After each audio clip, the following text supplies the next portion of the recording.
Nek Chand builds a Dreamland he story बघूया मराठीतून। नेकचंद मुलगा आपल्या आजीला म्हणत होता, मला स्टोरी आजी म्हणाली, हो. पहिल्यांदा तिची आदर पांघर आणि मग मी तुला छान छान अशी स्टोरी सांगते. तिने खरोखर त्याला आपल्या गोदडीमध्ये गुंडाळून घेतलं आणि ती त्याला गोष्ट सांगू लागली. एका खूप वर्षापूर्वीची गोष्ट आहे बाळा. एक छोटा मुलगा होता आणि त्याला नेहमी स्वप्न पडायचं की तो एक खूप मोठ्या देशाचा राजा झालेला आहे.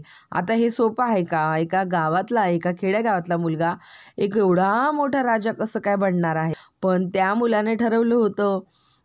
तो खूप शूरवीर होता आणि मग गोष्ट अशी मोठी मोठी होऊ लागली आणि तो दिवस म्हणजे हिवाळ्यामधील ती रात्र होती आणि कंदिलाच्या मंद प्रकाशामध्ये त्या मुलाला आता हळूहळू झोप लागू लागली होती. त्याच्या आजीने त्याला हळूच पिलोवरती ठेवलं आणि मग घोडे, गाड्या, पर्या, बंगले आणि त्यामधले पक्षी, बोलणारे ते पण, अशा सगळ्या गोष्टी रंगल्या होत्या.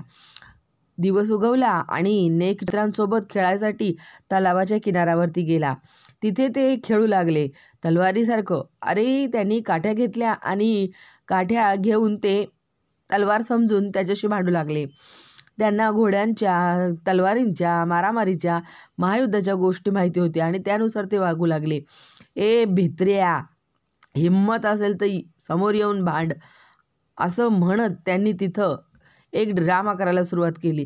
अगदी सूर्य डुबेपर्यंत तो ड्रामा चालायचा. चला रे घरी, चला रे, नेकचंद ओरडला. अरे बापरे, आपली आई खूप रागवणार, पण आधी हे पेरू तोडूया, पेरू खाऊया.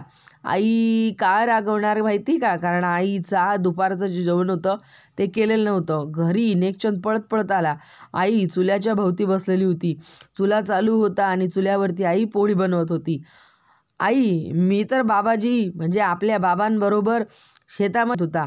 आई म्हणाली, अरे लहान मुलं खोटं बोलत नाहीत रे, अशा खोट्या गोष्टी नको करू.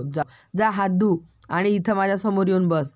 आईने गरम गरम पोळीवरती मस्तपैकी तूप टाकलं, मीठ टाकलं, रोल बनवला आणि त्याला खायला दिला. ते तूप जसं जसं त्या पोळीवरती वितळू लागलं तसं तसं आईचं हृदयसुद्धा वितळू लागलं होतं. नेकचंदला गोष्टी येतात हे तिला माहीत आणि तिने सांगायला सुरुवात केली. अरे, मी लहान होती ना तेव्हाची गोष्ट सांगते. अरे, ते ऐकून त्याच्या डोळ्यामध्ये चमक निर्माण झाली आणि तो आपल्या आईच्या गोष्टी ऐकू लागला आणि खाऊसुद्धा लागला. नेकचंदला ती सांगू लागली की आम्ही जेव्हा लहान होतो ना तेव्हा ती पोळ्या लाटत लाटत चुल्यासमोर बसलेली, अगदी गरम गरम चुला होता तो आणि तिच्या गोष्टी चालू होत्या. तिच्या एका हाताने कामही चालू. लहानपणी आम्ही ना वेगवेगळे गेम खेळायचो. गेम खेळण्यासाठी आम्ही तलावाच्या किनाऱ्यावर जायचो. त्या ठिकाणी एकदम ॲडव्हेंचरस, कधी शेतामध्ये खेळायचो, डान्स करायचो, ऊसाच्या शेतांमध्ये लपायचो आणि मग एखाद्या झाडावरती एक झोका बांधायचो का किती किती किती किती किती उंच जातोय. हे सगळं ना गेममध्ये करताना एकदम भारी मजा वाटायची. जो ओढणी कलर होता, रंगीबिरंगी ओढणी, ती जेव्हा हवेमध्ये जायची तेव्हा एक झेंड्यासारखं वाटायचं आणि आम्ही खूप खूप खूप पळत सुटायचो, एकमेकांना रनिंग करायचो.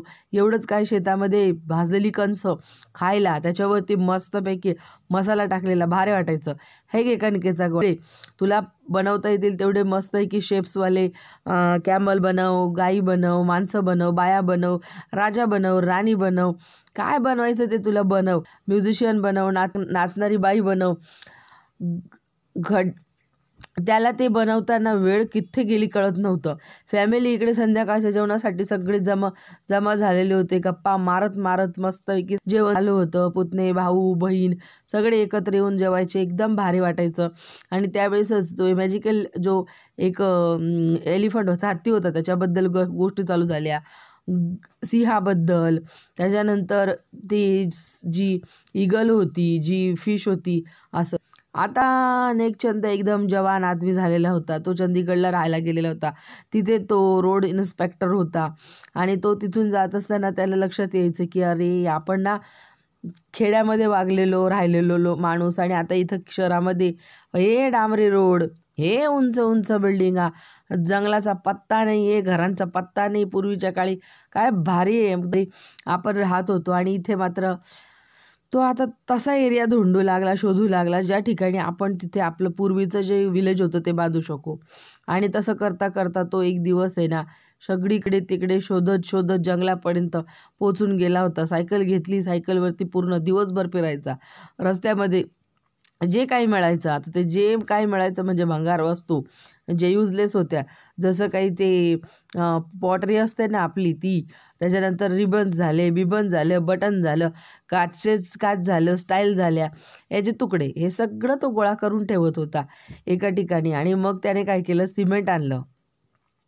सिमेंट म्हणजे कॉन्क्रीटमध्ये घेऊन मिक्स बनवलं आणि त्यांनी त्याच्या घराच्या अवतीभोवती वेगवेगळे पीसेस बनायला सुरुवात केली होती. आता ते लोकांना अट्रॅक्ट करण्यासाठी होतं. या ठिकाणी आल्यावर लोकांना आपण स्वप्नात असल्यासारखं वाटेल. काय केलं, बायांच्या ज्या बांगड्या होत्या त्या बांगड्यांपासून बायाच बनवून टाकल्या. शेतामध्ये काम करणारे जे मजूर होते त्यांची धोती बनवण्यासाठी आणि ते माणसं बनवण्यासाठी बेड्स आणि स्टाईल वापरल्या. त्याच्यानंतर मुलं खेळायला कुर्ता घालत होते, त्याच्यासाठी बटणं वगैरे वापरले. आणि मुलींसाठी जे शर्ट होते त्याच्यासाठी सुद्धा पेबल्स वगैरे, मिरर वगैरे वापरलं. असं वेगवेगळ्या त्याने एकदम भारी मस्त बाल्कनी वगैरे तयार केलेल्या. राजे महाराजे यांचे जे किल्ले होते ते किल्ले त्याने तिथं बांधले. आणि हे जग म्हणजे सगळ्यांसाठी एकदम वेगळं होतं. हे सगळं करत असताना 15 वर्षासाठी नेकचंद आपलं काम अगदी सिक्रेटली करत होता. कोणाला कळत नव्हतं त्याची दुनिया.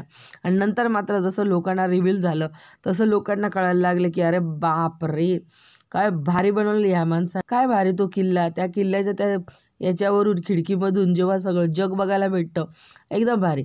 तो जो एक उंच झोके बांधलेले होते, त्या झोक्यावरती एकदा का आपण बसलं की आपण आपला झोकावरती गेला का असं वाटायचं जसं का आपण आकाशाला आता बोटच लावतो का काय. हा एलिफंट बघा, हत्ती. या एलिफंटला बघितल्यानंतर असं वाटतं आपल्या जंगल वेगवेगळे मनकी झालं, त्याच्यानंतर हे मोर झालं, हे सगळे ॲनिमल बघितलं की मग इथे या गार्डनमध्ये मुलं खेळायला यायचे, बागडायला यायचे, लपंडाव खेळायचे, वेगवेगळे गेम खेळायचे. लोकांना असं वाटायचं की हे आपलं ड्रीम हाऊस आहे म्हणून. आणि याला लोकांनी नेकचंदच्या या गार्डनला रॉक गार्डन नाव दिलेलं होतं. आता ही एकदम सुंदर स्टोरी तुम्ही बघितली आहे म्हणून धन्यवाद. लाईक करा, शेअर करा, सबस्क्राईब करा आणि असं बघत राहा मराठी स्टोरीज.